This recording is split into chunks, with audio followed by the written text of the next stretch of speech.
Some very interesting technical difficulties. So I'm going to start the podcasting recording and hopefully it stays put. Good afternoon, everyone. Hello, Lex. Hello, Max. Hello, That Cali Life 818. Hello, New York Diecast. Thank you for joining us this afternoon. And I'm here at Bisimoto for another great Tech Tuesday. I was just in Toronto not too long ago, twice in 1 year, which is crazy, right? Hello, Zephyr. Zephyr, good to see you. Hello, Ari's here with us as well. Duran's here. Duran's here, logging on. He's right here next to me with Aaron. Yeah, there's plenty of spaceships in the background. Hello, Mr. MCN. I would be more than happy to build an RSR. I'm all about that. Hello, Lex. Hello, Fernando. Greetings, everyone, and welcome to another exciting Tech Tuesday here at Bisimoto. Of course, I have Ari right here. Let me turn it around so you guys can see her. I mean, they see it. There you go. That's her right there. Okay. So, yeah, good seeing you as well, Lorenzo. Sorry that it's so crazy here. Okay, Gara Klaus, I will message you back about 3D printing. I think you sent me a message about using exotic materials, but let's talk about that. Hello, Etienne. Basil, good seeing you. Hello, Tito. Hello, Lex. Well, Lex just started hitting the ground running with questions about his Golf VR6 Turbo. I will get to all of those. But guys, thank you once again for this opportunity, and for those of you on YouTube, thank you very much. This is an opportunity where people write in live and also ahead of time to get their questions answered on Instagram. And I'm here to answer those questions and to share some great information. Hello, AJ. AJ, you're out there across the pond. I heard it's very warm in the UK. You guys are getting a bit of a heat wave, which is interesting. It's like in the upper 70s. So people are freaking out over there because it's in the 70s. Next week is going to be 80s for you guys, so it's going to be pretty interesting. Thank you, Gara. Thank you for the kind words. So, Ari's here, and she will ask me all these questions you guys sent in, which hopefully I can get to all of them and answer them properly. And of course, I'd be more than happy to answer them live as well. And if it goes crazy, I'll leave and come back in because Instagram limits me to 1 hour and we'll have more time. So, thank you so much, guys, for joining me this afternoon. I'd like to also thank the guys from Purol for supporting us today and being able to allow us to have this great time with all of you. Oh, I'm so sorry to hear that, Zephyr. So this will be up for 24 hours here on Instagram, and then I'll have it on YouTube later on today, and then you could also listen to it on iTunes or Anchor or Radio Public and some other options. Just look for Bisimoto and it'll come up. Yeah, I heard that, B-Aesthetics. It's pretty warm. I spoke to my friends from Quaif this morning, and they were like, it is bananas, and people are like going crazy and jumping out of buildings or something. I don't know. Anyway. Oh, he says nothing. He's from Paris. That 26 Celsius is nothing. That's so funny. It's pretty warm here in Ontario, especially back here in the garage, which is pretty interesting. So, Ari's giving me that look, guys, so I have to get to your questions. So, Ari, what's the first question we have today so far? Our very first question comes from Christian Joho. Christian Joho. Hopefully you're here. How often do you get slant noses in besides this one in the back of you? Well, not very often. Slant noses are those that are not super popular. As a matter of fact, they had the stigma here in the United States for a certain type of individual. Duran hangs around them a lot, so he should probably know. But anyway, they're not very popular here. But nowadays, they've made a resurgence, so people are starting to see more and more slant noses. I own a couple of them in-house here, and this one is actually the first 935 I've ever had here, which is pretty exciting. Hello, Sam. Good seeing you, and good talking to you earlier today. Hello, Lulu. Hi. Good to see you. Thanks for joining us. So not very often. The air-cooled engines come in quite often, but the slant nose variety of the body is not very commonplace. So I hope that answers your question. Hello, James. Why are you laughing and crying? Oh, because of probably what I said about Duran. Okay. Hello, Alfie. Good seeing you. Hello, Keely. Okay. What else do we have, Ari? Question from S.N. Meyer. S.N. Meyer. Which Porsche platform do you consider to have the best performance potential per dollar? Okay, so he's asking what's the best bang for buck Porsche, and I shared this last week. Hands down, the 996 Turbo, the most underrated supercar that I feel is in the market today. It is a spectacular platform, and look at what you get for mid to upper 30s, and in a very clean example, low 40s. You get all-wheel drive. This guy said Boxster. No, not the Boxster. It's definitely the 996 Turbo, and here's what you get. You get all-wheel drive. You get a gearbox that can handle 4-digit power.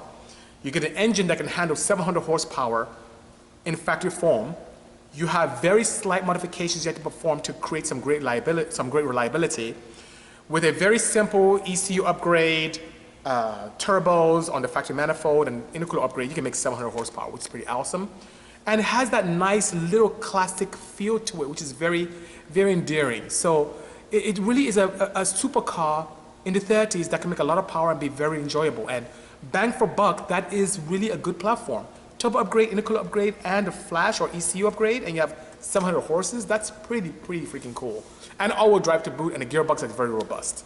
So in my opinion, and based on my experience, that is the most cost-effective Porsche to modify the unloved, how should I say, exalted Porsche 996 twin turbo, which is pretty awesome. Hello, Som sister, good seeing you. Hey, Sabra, good seeing you. Hopefully James is doing well. I haven't seen you here in quite a long time. Hello, Bruiser. Oh, look at you. See, Alfie, you're talking crap about the lights, but you know that they actually improved on the lights for the 996 turbo. It doesn't quite have that fried egg look. So that slight demarcation that occurs, I like that. It's actually quite nice.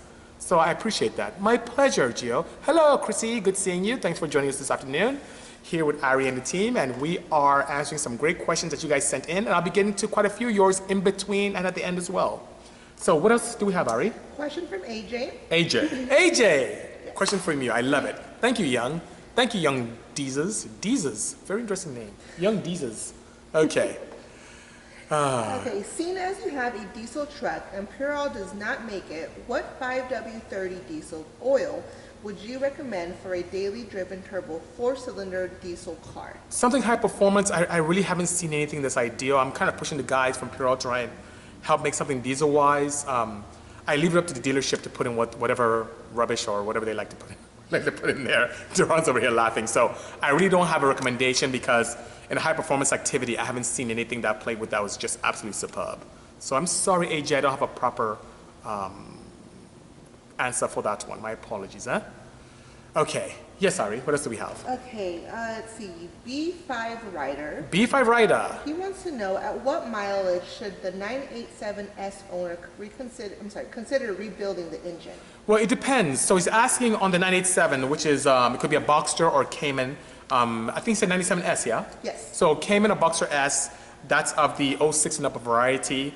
One I find very appealing because it's very tunable, has a lot of opportunity for that. Thank you, KG, for the kind words.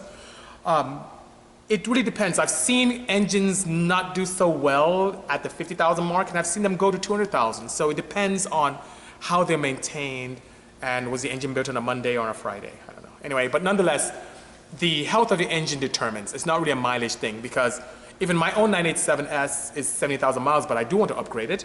And we have quite a few clients here who come in and they have 100, 120, 130,000, and they're still good. So the health of the engine, do a proper leak down. If you see leak downs that are very poor, when you start seeing things edging towards 10% or higher, it's time to refreshen it. If it starts consuming a lot of oil, it's time to refreshen it. If you start having some challenges where you're just smoking like crazy or you hear this nice pounding in the bottom end,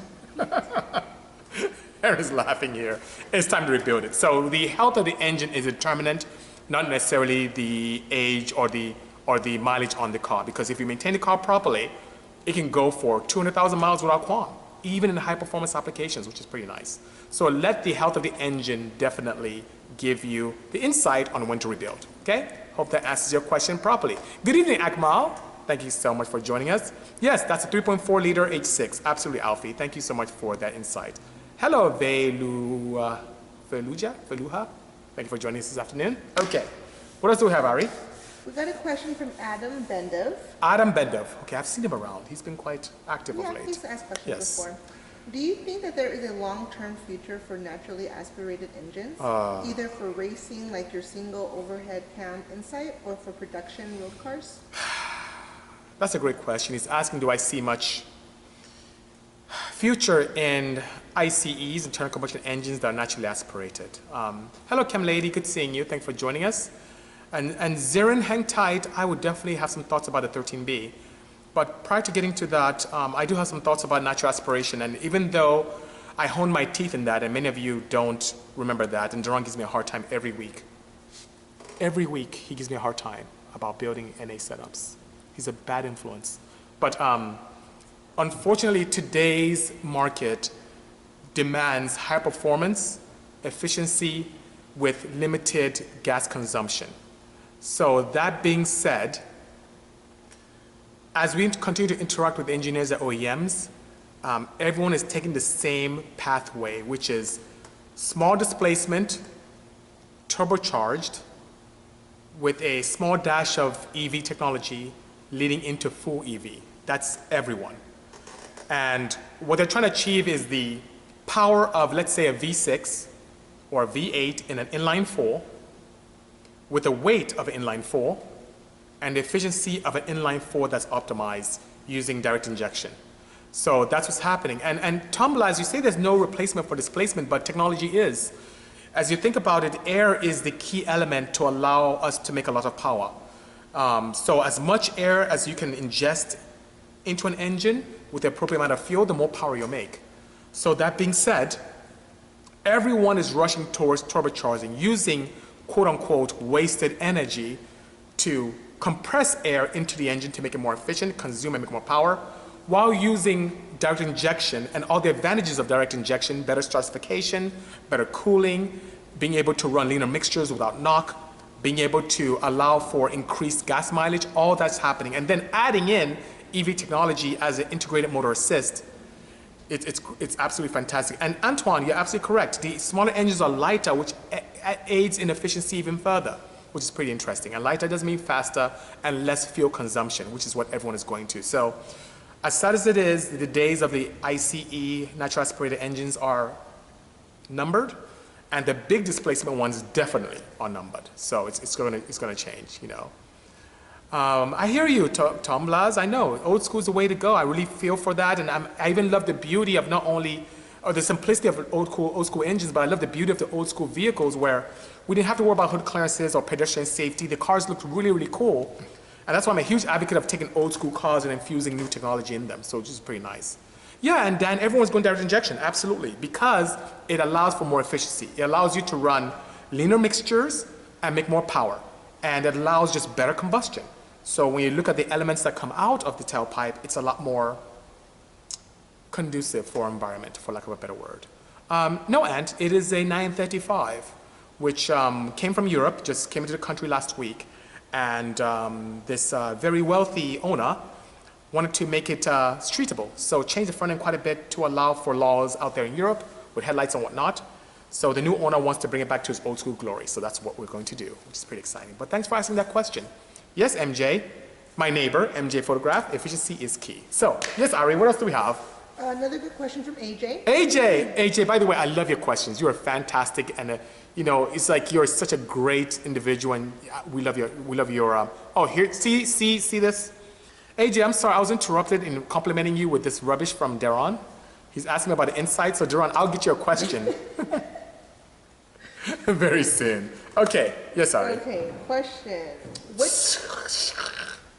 Which of the following two setups would you deem better and more favorable for a high 6-second drag car using the standard chassis? Standard chassis. Okay. Small tire. Oh, already that's out. I can already tell. Okay, go ahead. Small tire. Small tire and full interior, all-wheel drive drag radial with IRS, or rear-wheel drive drag radial with 4-link rear suspension. The latter. The latter. You know, some of the challenges that we have with adhesion on a drag strip are the locations of the suspension. So being able to have that flexibility to place it elsewhere, and also not running a small tire, because you can get away with drag radials that have a decent adhesion pattern, especially if your sizes are at liberty, if you have liberty for what sizes to use. So definitely AJ, he's laughing now. The latter is the way to go. Dippin' Deep says, hello, Beast and Ari. Dippin' Deep, he's dipping deep. Oh yeah, I have his question. There you go. Oh, your question is here. Okay, so let's answer your question, Dippin'. Okay, his question is, how do Honda distributors advance at higher RPMs? Also, how much should it advance, and would there be any reason to run a lockout like a muscle car distributor? Okay, so Dippin', your question, we could do an hour on that question alone. So I'll give you the cliff notes on that. When you have a distributor, it's just a physical device, right? So this physical device has these points, let's say in an inline four points. And you have this rotor that passes by the 4 points and then contacts it. The signals that's sent to the coil has the capability of being delayed or enhanced in timing. So that being said, if you wanted to advance a fixed distributor input, you can have the coil, even though it has opportunity to contact, you can have it delay the spark given to each point digitally. Hence, delaying it, you're retarding it. You could also advance it because you have the rotor with a wide amount of time that it contacts the point, and during that segment of contact, you can initiate or de-initiate a spark, which is pretty nice. It's much easier when you use direct injection or direct coils or seal coil and plug, but you can do the same thing with distributors. The duration is determined by the combustion chamber shape and what the coil can handle in terms of discharging and charging. And the ideal advance or retard is also dependent on static compression, camshaft profile, overlap, combustion chamber size, combustion chamber shape, dome shape. There's so many variables. So how I optimize ignition timing is on the dyno by optimizing it and playing with ignition timing across a wide RPM band and seeing either in steady state when partial throttle or in sweeps in full throttle what is ideal. And what I notice is that, unfortunately, most tuners tend to do this, but I notice you don't have the best efficiency near knock. Your efficiency can exist where you have the mean pressure in the combustion chamber way ahead of knock, or sometimes close to it. It depends on so many parameters. And it is a disadvantage to lock out your timing to have it just at a static BTC or ignition before top dead center. It's really not advantageous because different RPMs are efficient with different types of ignition advance. So that was something that domestic guys had to use because they didn't have access to technology. Anyone doing that today is leaving a lot of power and efficiency on the table, which is really sad. But I hope that answers your question. What I may do is maybe we'll have a session where we talk primarily about ignition timing and advance, but that would be a good 30-minute session and we can get into that in much detail. But that's a fantastic question indeed. Blast plates on a transmission. I don't know what blast plates are. Do you know what a blast plate is? I'm not familiar with this concept, Boca. Blast plate on a transmission. There are things in scatter shield. There's scatter shield, I can talk about that. Scatter shields are blankets, but I don't know what a blast plate is. So if you can kind of give me some insight, and if it's something I've had experience with, I'll be more than happy to. They are reinforcements. If it's a scatter shield, because I know that scatter shields are what the NHRA tends to mandate, because back in the day when people used sintered iron clutches on rear-wheel drive applications, if the clutches came apart, they could come through the gearbox and cut the person's leg. For some odd reason, they make us do it on front-wheel drives, which is weird. But that's no longer a challenge because we have more exotic materials now. Keep the transmissions halves from splitting. Well, if it's something that holds the transmission halves together, I have not had experience with that, so I don't have much insight. But if it's scatter shield, I've had quite a bit. So he says it's a device that allows you to keep the gearbox together so they don't split in half, which I've not played with those at all. It's a Subi thing, eh? Well, I haven't played with it, not at all. More performance brought to market for Subis, and that boats on the outside. I've never had, nope, never played with it. I've made a lot of power, but I've never played with it. Rinkar is asking the model of the Porsche is a 935 right here. There's a Boxster derivative right there that now looks more like a Cayman, and there's a 914 right there. So I hope that helps. It says 2 plates. He really is going into detail with this, but I really don't know about it. I don't know about it. Okay. Yes, Ari, what else do we have? Question from CT Racer. CT Racer, Alfie! A question from you, which is great. He has a beer question. A beer, as in consumption beer. Yes. So Alfie, you have a question about beer. So I'm curious. Oh, England scored, AJ said. That's really shocking. No, I'm sorry. I'm sorry. That's good. That's good. We'll see how the match goes on. Okay. What is his beer question? He wants to know whether you like stouts, lagers, sour, or IPAs. Alfie, I forgive you. And Duran's laughing. He's a trouble. I should send him out. No. Alfie, I don't drink beer at all. I don't drink beer.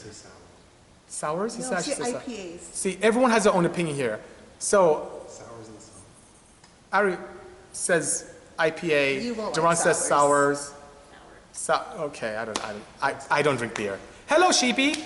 Ontario's nice and warm. I don't know if you're in Temecula yet, but hopefully things are good over there. AJ's laughing.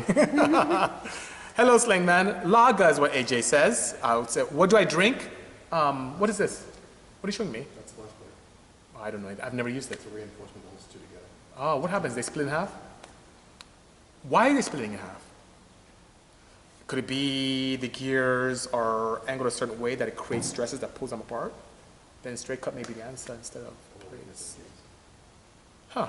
Anyway, he was sharing some information with me. Oh, Raswaga, I didn't see your question. I'm so sorry. Alfie says, what? Yes, I don't drink beer. I don't, no. SIR, nothing with Teslas yet, not quite yet, but it's very, very interesting to me. So don't be surprised if you see something very, very, very soon. IPAs have a solid taste, is what Mike says. This is really interesting. Maybe I should do a Tech Tuesday at a brewery or something like that. Yeah. Tech Talk and beer. Let's do it. Tech Talk and beers, even though I don't drink beers, you know. See, Boca says the gears pull away. So you see, the gears do pull away. So it has to do something with the gear and how they're interacting, and at high pressures or loads, it pushes them away. That happens in inline fours too, or front wheel drives. So people cuffs. Internally, we do things internally, not externally.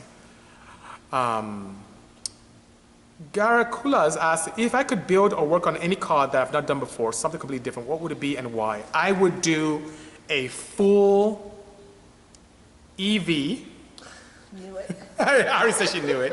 A full EV multi-purpose vehicle.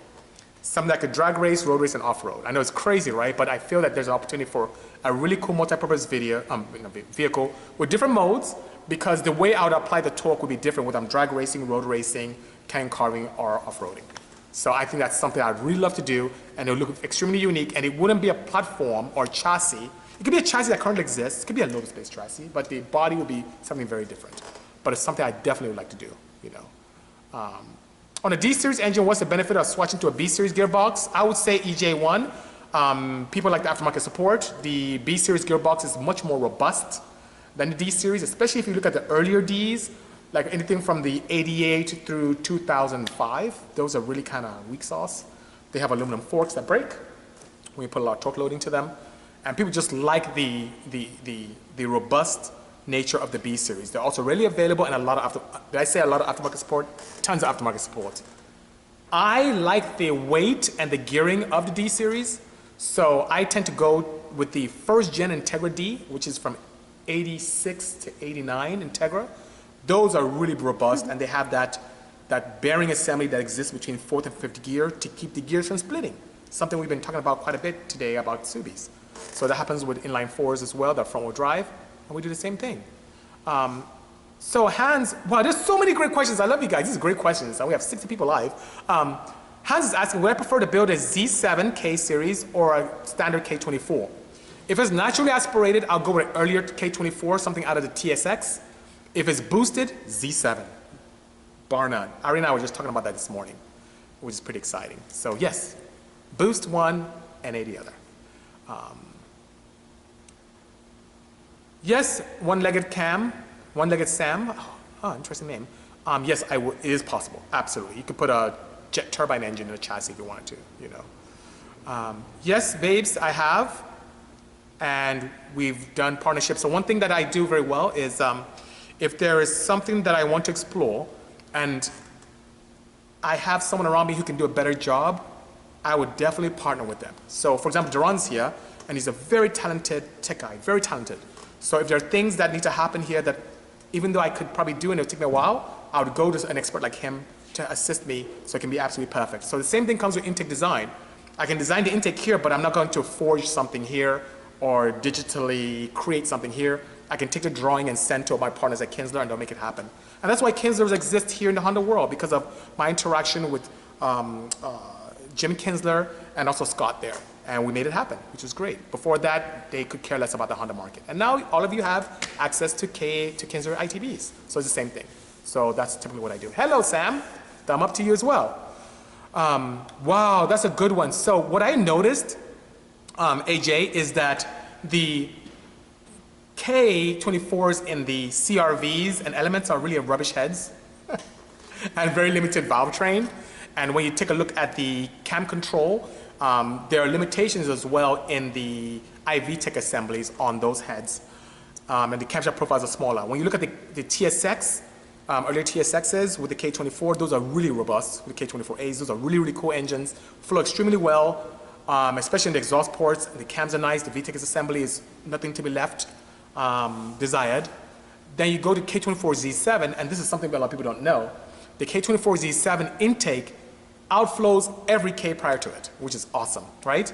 No, not rubbish heads. Yeah, yeah. The CRV and elements are rubbish heads, but the Z7s outflow everything. Bigger ports, amazing heads, but the exhaust, particularly cylinders 1 and 4, flow like a B series because of the integrated head. But they really lend themselves very well to turbocharging, which is pretty nice.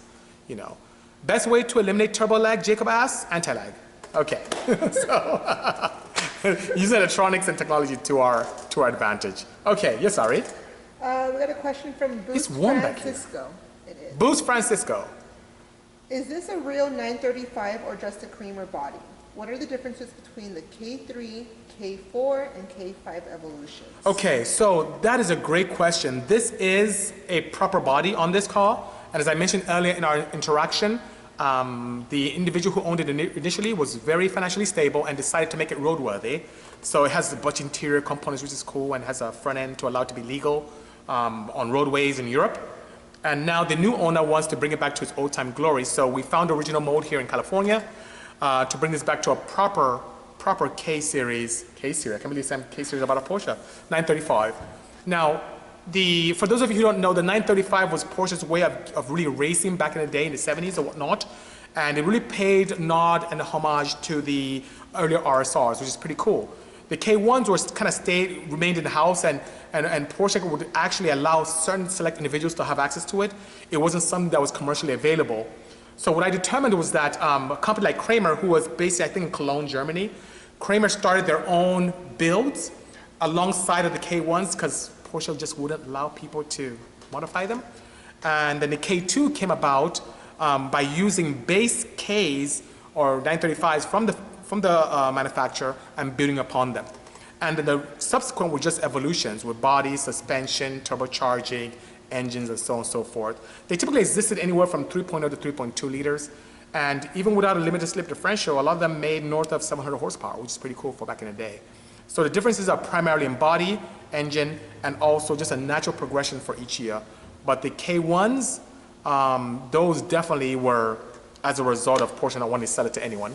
And the K2s were like Porsche derivative cars that were modified, and the rest were evolutions, which are pretty good. They ended up doing extremely well in the racing series as well in Europe, which is pretty nice. And quite a few of them came to America, which is nice as well. This one has never set foot in the US, and it's been here since last week. Baby's one, that's not you, right? No, you're not even writing. Anyway, could you build a manifold for a VG30? See, John's smiling. In the Nissan D21. What is a D21? The hard body truck. Hard body truck. Not really. No. I could, but I don't have it in my plans, babies. Yes, I could absolutely design something, but I don't have it in my plans. I don't have a relationship with Nissan at all, which is quite sad. Hello, Memphis. Good seeing you. Hello, Isaac Carr. So Isaac, people are saying this, when I raced my minivan, they saw a Fiero in the shop, and we've been a Fiero. So it's a very I get this question like twice a month now, which is pretty interesting. That was a red 914. It wasn't a Fiero. Even though I like Fieros, I loved Fieros back in the day, until I came to the United States and saw the Consumer Reports review on that. I'm like, oh no, those things catch on fire, they're not very reliable, so I didn't. But I always loved the Pontiac Fieros. But it wasn't a Fiero, it's a red 914, which I can see the resemblance there. So I apologize if you really got super excited about that. Sorry about that. Antoine is asking, can I explain the pulse chamber systems? You must be psyched because Ari wanted me to talk about that today, which is pretty nice. So this is, we have it back in stock now. This is the pulse chamber system for the Porsche 911. This is what we use on all the G-body and newer air-cooled 911s that are of the 3.0 and 3.2 variety. So you see everything from 1976 moving up to as far up as 1989, as long as it's a single output with a single catalyst coming from it. So it's very, very simple concept. It uses pressure waves, what you may see in intake harmonic design, to attenuate certain frequencies and help with scavenging. So in a nutshell, you see this weird kind of protrusion here. What happens is that sound waves are very interesting devices. Air is the fluid just like you would see with water. So if you go in a lake and you drop a pebble into the lake, you see the water transfer and get to the edge of the lake. Or let's say something smaller in like a bathtub. You have a bathtub full of water, you put a small undulation or you drop something in the bathtub, you see the wave travel through the tub, it gets to the wall of the tub, it reflects and comes back. So the same thing happens with sound waves. So when we have sound here, it can travel up the tract of exhaust and evacuate, and a certain wave can also travel to the end of this and then reflect. If you time this length properly, you'll have an opportunity where the sound wave that comes in will match a sound wave coming back and they cancel out. And what that results in is a nice frequency attenuation. So you pretty much kill a certain frequency. The biggest complaint that Porsche people have with exhaust systems is drone. Because of the nature of the engine being a flat six, and because of how Porsche gears their setups, when cruising about 3,000, 3,500, you have this which is pretty annoying. So that being said, if you can time this, which we have with a lot of try and error engineering, algorithm generation and all that, you can literally have a proper conversation between 3,000, 3,500 air-cooled engine and still have the power benefits of this. The same way you attenuate, it also helps with scavenging. If you can time this right, and above and beyond the sound benefits, you can help pull out more air during overlap, which gives you a cleaner mixture and a lot more power. Above and beyond that, it's much lighter than you would see with a factory setup. I think you save, like 12 or 13 pounds, which is pretty nice, and Porsche guys love that, which is pretty cool. What did I miss from Alfie? He says that you need to get a mullet wig. Don't judge me wig. Oh, that's a good idea. I'll try and find one of those. Me and Hetty were thinking. Isaac says not all Fieros catch on. I don't mean all of them. I just read about consumer reports how some of them do, and as a student at the time, I couldn't afford to do that, so that's why I opted to that 88 CRX, and it's good because my decision is the reason why I'm here with you today, because I didn't go with a Fiero, I went with a CRX instead, so I'm here, which is pretty good. Not much of anything Garaculas with the BMW M62, nothing yet. What would I recommend for a 2JZ with around 600 horsepower? Yes, Ari? CD07. CD07? Transmission. Oh. Out of, what is that out of? 350Z. Really? Really? That's interesting. I thought you go with a 6-speed out of a Supra. I've heard that transmission is really good with our engine. Interesting. I was thinking of getting. So she just says one of the three. That's interesting. Oh, CD09. But you know what I would do? I'd do a sequential from Quave. That's what I would do. I'm crazy. I just do a robust sequential. That's what I would do. So Jacob, that's what I would recommend. AJ says CD09 for sure. CD09 is what the one-legged says. I say Quave sequential. Is that automatic or is that a 6-speed? Or is it a H pattern, sorry? 6-speed, I believe. 6-speed? Yeah. 350Z? Yeah. Get drag. That's good. Oh, there's so many suggestions coming here. So I guess my mind is way different. I'm a sequential guy for sure. I'm sweating here, which is pretty crazy. Anyway, V160 is about $3,000 to $5,000. Jacob says thumbs up, but I say thumbs up to sequential. Okay, what else do we have, Ari? Okay, Hardy Mountcastle. Oh, interesting. Hardy Mountcastle. He wants to know what's your favorite Japanese car of all time. Ooh. My favorite Japanese car of all time. Of all time. That's a great question. See, I'm partial to the 2000 GT that Toyota makes because it's really cool and it's in a Bond film. But I'm doing something because of a car I miss very much. It has to be my Wago van. Of all time, it's my 720 horsepower, first turbocharged in-house build Wago van. That's my favorite Japanese car of all time. It was really cool, really classic. It was really, really nice. And I miss that car so much, and that's why I'm trying to recreate it this year. And hopefully, I would have an opportunity to do a good job in making a second version of it. So I'm pretty excited about that. But that really is my favorite Japanese car of all time. And maybe your answer was to ask about something that's commercially available, but I get really bored of commercially available vehicles very easily. I really like creating things, so that's my favorite. So I hope that answers your question so much. AJ says NSX Type R. Good choice. NSX R is pretty cool, but I really like that Wago van. It was a lot of fun. Okay, what else do we have, Ari? Question from AJ. AJ, question from you. It's a little lengthy. A lengthy one, okay.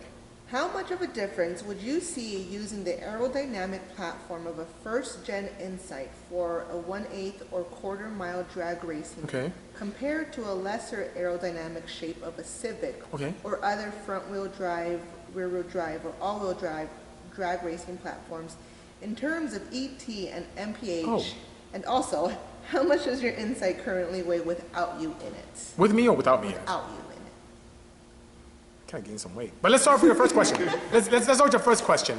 So the inside is way back there. You guys can kind of see it through the, maybe you can see it through the wing. You guys on YouTube can definitely see that, the inside over there.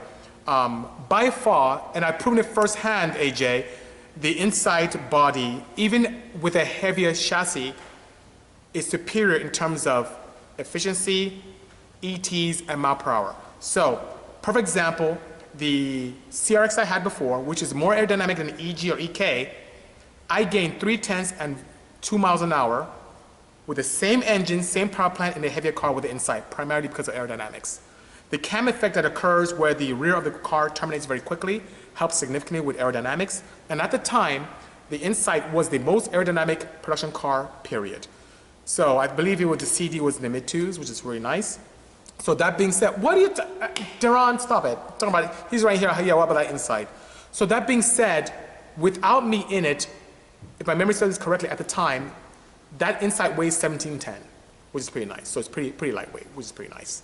And full unit body still has a stock windshield, and nothing really cut out the car, which is pretty nice. So how much would I charge to convert an automatic car to a manual? That depends. It's too many different applications. Is it V8, V6, inline 4? Is it front-wheel drive already? It depends. Is it something commercially available? So Turbo Junkie, that's a very broad question. I would highly ask you to send that question to sales@bisimoto.com and give us as much information as possible. And if it's something we can point you in the right direction, we'd be more than happy to do that for you. Okay? What other question do we have, Ari? Question from Bay J6. Bay J6. What is the highest horsepower you've seen on a Y7 stock sleeve on Boost? The highest I've seen on stock sleeves was 450. And he ended up cracking the block. So, as in the sleeve. So, that being said, it's not that much. I like to begin with the end in mind. I wouldn't be really happy pushing a stock sleeve D series, or Y especially, past 300 without sleeving it or doing something very unique. So, 450 is the most, but it ended up cracking the sleeve. So, I hope that answers your question properly. Another AJ question. AJ, good one from you. Two more from AJ. Two more from AJ. Let's go. Let's knock it out. Yeah. If Okay. you were to design a billet cylinder head for a restrictive engine such Okay. as the D series Right. or 2JZ for better head flow, Okay. what shortcomings do you think you would still end up encountering while creating such a thing? Okay. And if there were any, would it theoretically be possible to have a 2JZ head flow over 400 CFM and be relatively inexpensive, or would that just remain a dream? So let me start with your last part of the question, AJ, to answer the first part of the question. The cost would be the challenge, because it can be very expensive to do billet heads. And then above and beyond that, to get to 400 CFM flow, which will make tons of power, the low RPM efficiency would suffer. So you have the good port volume, but the velocity required for low RPM activity would be really, really poor. So that would be a good drag application, high-speed vehicle with a very short power band. It may also be a good application for turbocharging indeed. The physical challenges I see is being able to fit the head under the confines of a regular hood. Because to be able to have the most efficient head, you want the port to point right at the back of the valve head. And to do that, the head has to be quite tall.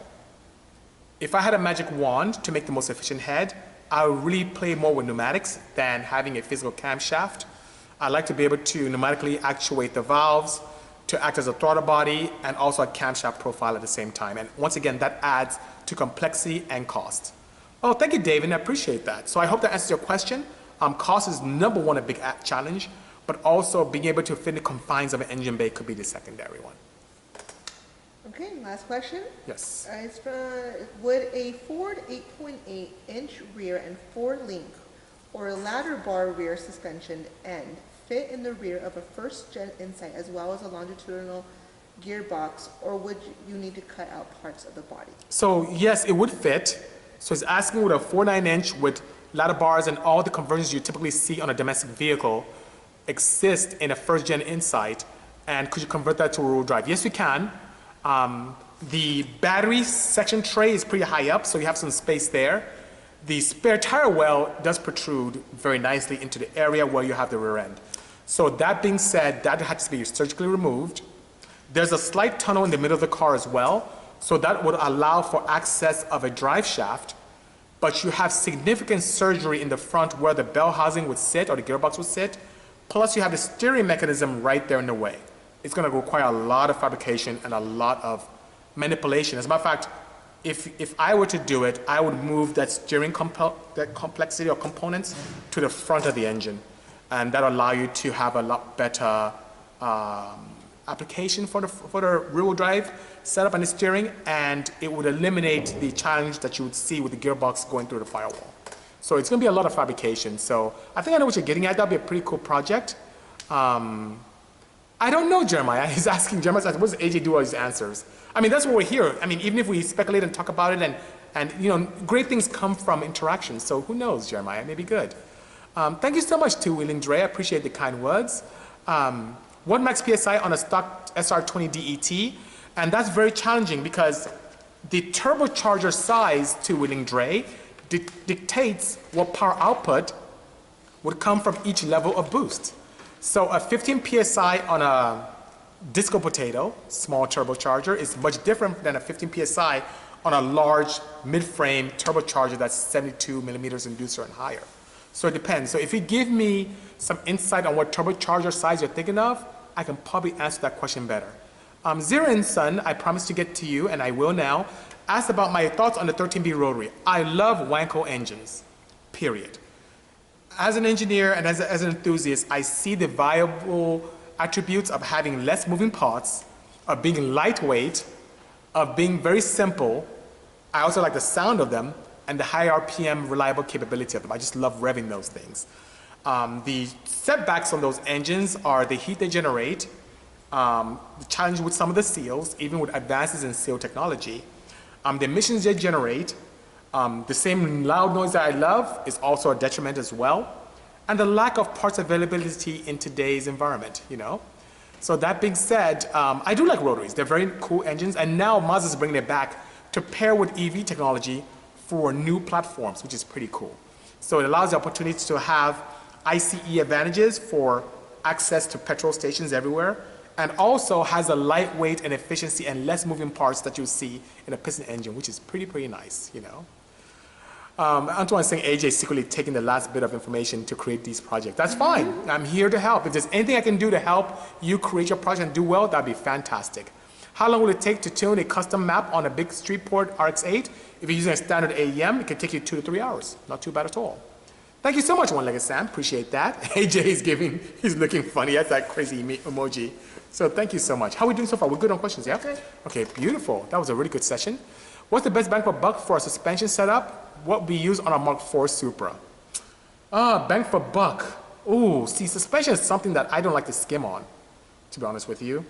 Bang for buck. Oh, I'm probably the wrong person to ask that. Because I like to invest properly in suspension. Almost everything here is on KWs, and if not on Bilsteins. I would build something custom with my friends from Progress. That's what I would do. And I think that would give you the capability of having custom valving without breaking the bank. So they're right here in Anaheim, California. I'll ask you to give Ed a call, and he can probably knock something out for you for a Mark IV. Very easy. Hello, Honda Pro Parts. Good seeing you. Thank you for joining us this afternoon. Hello, Kiers Hungary. He's saying LOL. That's very nice. Hello, Paco. Good seeing you.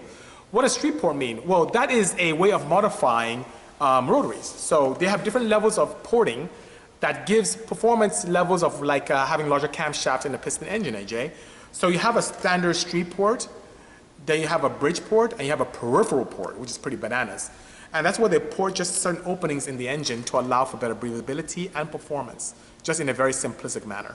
But it's like modifying your engines. And the bigger the port you go, when you go to peripheral ports, the more sensitive the seals are because the sealing surfaces get very thin, which is pretty interesting. That's one like it says, no cams. You change the port profile, rotor faster housing, change the cam timing. That is exactly it. But it does a lot more in terms of performance that you would see than a standard cam. It just changed quite a few things in the engine in terms of how they breathe and how they perform. Oh, thank you so much, Tim Green. I appreciate the kind words. Hello, Tamel. Thank you for joining us this afternoon. I really appreciate that. So guys, they're getting towards the conclusion of our Tech Tuesday. We've been together here for about 45 minutes. Let's see, you want to get a cam for your F-22B, you can't find adjustable cam gear and suggestions. I may have one more. I did discontinue Memphis, the Bisimoto cam gear for the F-22. So send us the email at sales@bisimoto.com. Ari and I'll get to it, and I'll see if I have one more left over, which is really nice, you know. Yes, I would be willing to map a street port for you, Kappa, Timmy, but you may have to wait because I'm pretty slammed to the end of the year. So if you're okay waiting, I'll be more than happy to. If not, I can recommend some very nice places for you to take care of that for you in the interim. My pleasure, Gara. Thank you so much. Okay, guys, so I'm going to wish you farewell. Thank you once again for an enjoyable, wonderful Tech Tuesday this afternoon. I look forward to your feedback, and if there are other ways that we can make this better, please, please, please do share. You can write to us directly, send me a PM, or write to me here on our Instagram feed, and I'll be more than happy to oblige. We take your criticism extremely productively. I think Babes has another question. Do I have any recommendations for anyone who makes performance parts? Yeah, I don't have a relationship with them. I don't know who are really good tuners for Nissans. Do you have any good suggestions for Nissan tuners or builders? See, even he's dumbfounded. Mitch at EP Racing. EP? Mitch at EP? Engineer Performance. Engineer Performance, Deron says it's a good place there. They're in Texas. But I don't have any experience with them at all, and I haven't designed anything. But if Nissan comes knocking, trust me, I'll be the first one, and Deron will push me like there's no tomorrow to make sure we have tons of pots, you know? It's very difficult. So, Antoine, I do respond to EP. Oh, I'm reconnecting, which is pretty interesting. Someone said Injuko Racing, which is weird. Are they good? Injuko Racing? I have a poor connection, so it paused me. Can you see me at all? You're paused. I'm paused. Okay, I think I'm back. So I got paused there. So Antoine, you were saying that I don't respond to PMs. Antoine, I wish you could get access to my PMs. I have right now 199 plus that came in the past week that I can't get to all of them. So have some patience. I try and get to all of them as much as I can, but I get a ton of them, which is pretty interesting. Yeah, I'm getting so many suggestions here. Alpha, SP, Alfie says I respond to him. Yeah, I see yours come up very often. But there's a secondary layer on Instagram with people who are not my friends, who ask me questions and it doesn't show up and it just piles up back there, which is interesting. So I have to go in there, above and beyond the ones that are friends of mine, to be able to see them, to answer them, which is pretty interesting, you know. My pleasure, babies. I appreciate that. Thank you so much, you know. High compression B20 versus low compression B20 for boost. High compression. Because high compression boost allows for a lot better efficient turbocharging system, but it narrows your tuning window. So you have to be very careful with ignition timing. Extremely careful, you know. Paco, I'm working on 5 projects. I can say that one is a domestic offering, one is a Japanese offering, and the other 3 are German Porsche offerings, which is pretty nice, you know. He said you respond to him. He's very lucky. Absolutely, you know. So Paco, I hope that answers your question. There's quite a few, but I can't really go into detail. I want to be able to surprise you guys. So you see like, oh, that's fantastic, which is pretty nice, you know. Akamal said ProSpeed. Have you heard of ProSpeed? Not just Brian ProSpeed. We know a NSX Acura tuner ProSpeed, you know. Yes, we have quite a few. We have quite a few B series, but VTEX only. I don't have any more cores for the non-VTEX. Okay, guys, I must run. So it's great seeing all of you. Feedback is important. Take care and enjoy your holiday week. Take care, guys. Cheers. 4:30. Not as high as last week. Was that?